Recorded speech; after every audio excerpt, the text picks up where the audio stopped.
what it looks like to me is we are going to break this level, this trend, go back, target the hold, and buying this hold on the first buy will be your perfect buy. Like if I was to buy seller right now, I would set a buy at like 146 or 147. Well, nothing higher than 147. That's where I'd be looking to buy. Trend is way the hell down here. You can still try to buy trend. I don't know if you're going to hit trend. If you hit trend, you're obviously not laddering up, right? If we hit the hold level, we're still laddering up against this. If we start laddering up, so this is what's going to happen. You're going to hit trend and you're going to ladder up against this again, and you're going to create your new wedge, just like what we are doing right now to try to hold that wedge and move up against it. But right now we've kind of just established the fact that this is most likely going to be a breakout level for the future. So what do? How do you scalp this thing? Well, you wait for trend to break, right? Because right now we're not even back testing this valley right here. We're not back testing it yet. There's no point to get into this thing unless you're shorting it down to say, okay, well, but then you should have been shorting from way the hell up here. And you know, if you're actually contract shorting, you should have shorted the actual level, right? So then you come back and you look at this and you say, okay, where do you start to scalp this thing? Well, you have to do this. This is how you have to scalp. You have to have these multiple positions where you're looking at scalping. You can't just get into one coin to scalp it. Like this scalp is not here right now on seller. The scalp is just not here. Possibly if you were to buy this level here, this would have been a good scalp to just buy this holder, or even this one right here. There's a hold here and there's a scalp here, right? Like this is just very clear. Like when we take these scalp positions, we need to take scalp positions on things that are falling because these are safeguards, right? Like look, it hits it perfectly and it moves up how much? Like even if it's 3%, like it's a really good position, 3%.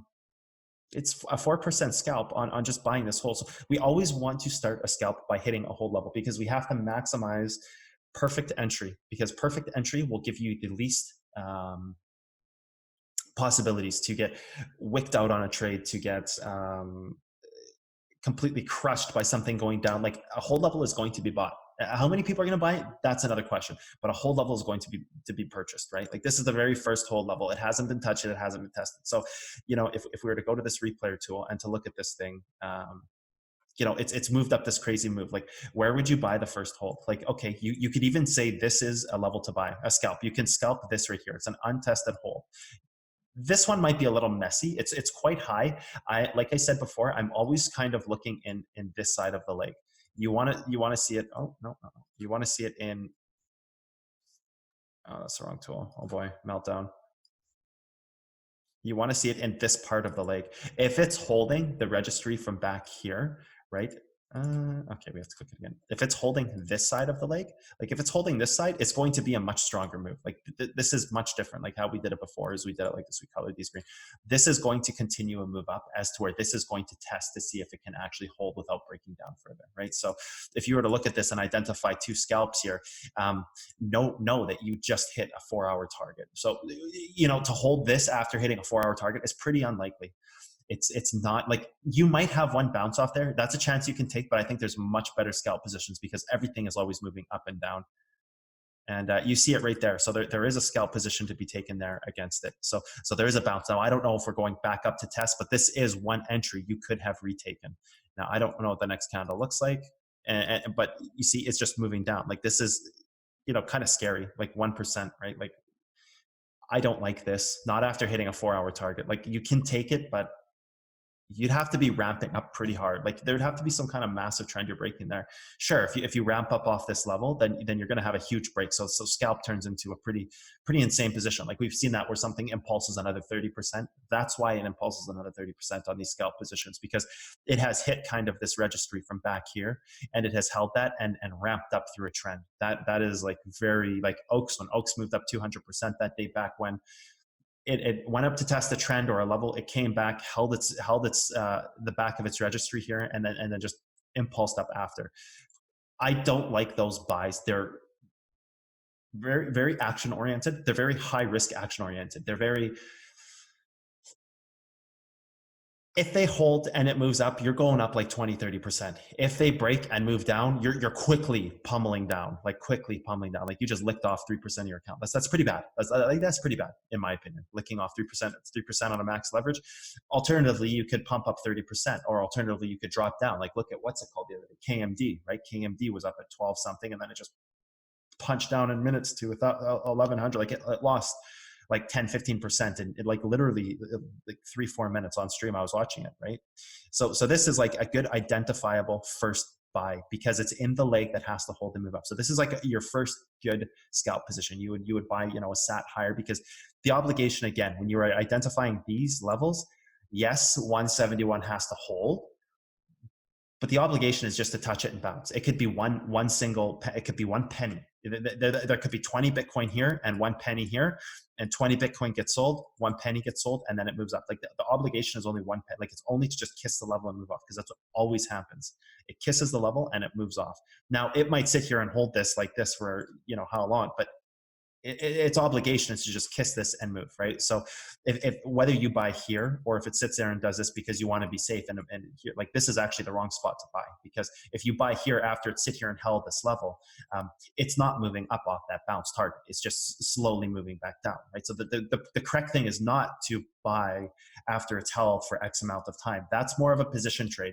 That's more when you hold some long-term target back here, some big 4-hour hold level or something, and you go against some massive trend. Because if you hold the level long enough, you'll hold it against trend. Trend will break. You'll feel the move, and there you go, right?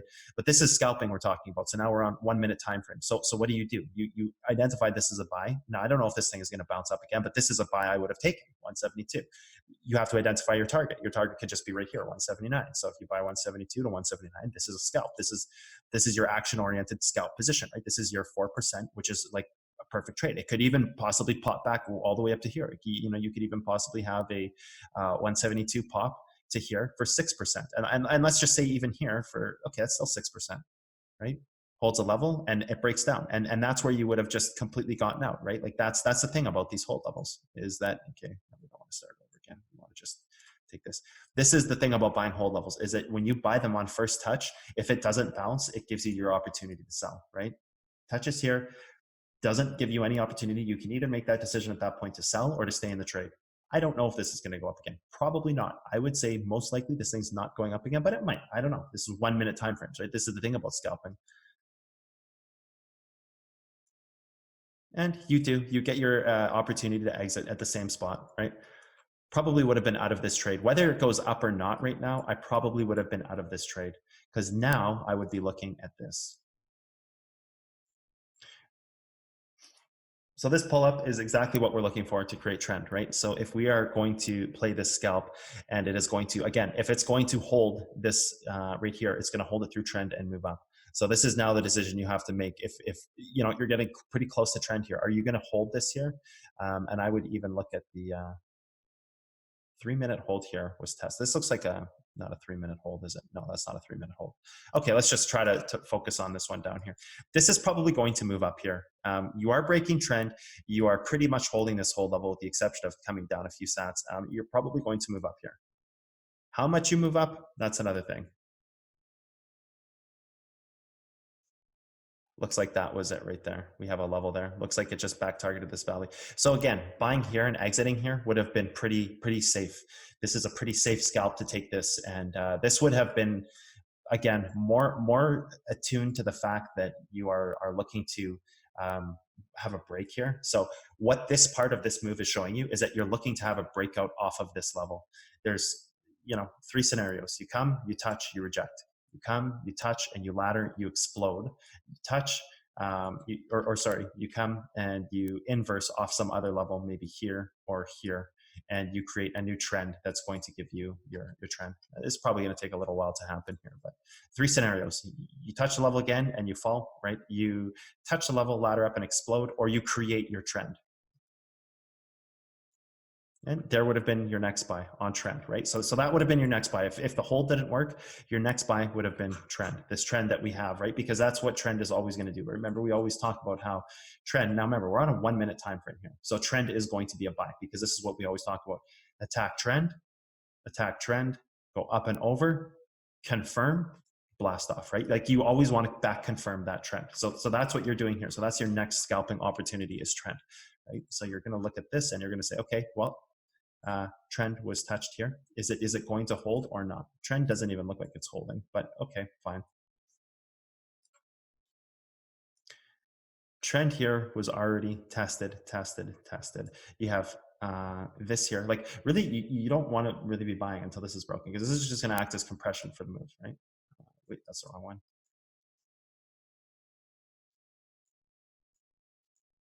So fine, you create trend here. Back attack this valley. Really, I would be looking at entering my scalp down here. This is what I would be looking at. First scalp entry on the untested hold level inside of the leg. That's, again, buying these upper registries like this, pretty high risk, right? Like you're basically buying the top of a run here on the first pullback, like pretty high risk. Pretty high risk. Really, what you want to see is one of these valleys back tested. And even this being a 1 minute valley, I don't really know how much I like it, but I can't change time frames because I don't. TradingView will break. Right there. That's the obligation right there, right? Like that's it right there. Like that's what you're looking to buy, is these hold levels on scalps. Buy the hold level, see where it goes. If you bought it here, you see the first bounce off this trend right here, right? So you have this here, you buy the hold level, you see it fails through. You're just given the opportunity to get out for no losses, right? Bounces off trend, you get out. You could even take a 1 or 2 sat profit here if you're really good. You could have taken a one sat profit. Like that would have been pretty sick. If you bought the hold level here at 172 and got out at 173, seeing failure, you're pretty disgusting. Like that's really good. For now, we're just stuck on trend break, and this would have been the same thing. So now you've bought this, you're in a position where you have to watch this thing rapidly, right? And you're breaking trend, and you want to see if it holds. And I would, this is a position that I would see if it breaks down or if it continues to go up. And if it breaks down, you want to see where it can come and bounce back up to. So what that means is kind of mitigating the losses. Touches here, right? Fails this, breaks down again. You don't sell here. You wait to see where it can bounce to, and you sell the inverse level if it's going to reject, because that limits your losses, right? Instead of taking a 4 or 5 sat loss on seller, you could possibly take only a 1 sat loss. Same thing that happened here, right? It's the hold level. And we kind of talked about this. This is more blueprint material, but I will, because it is part of scalping as well. You buy the hold level, you see if the hold level can mature, right, or instigate a move.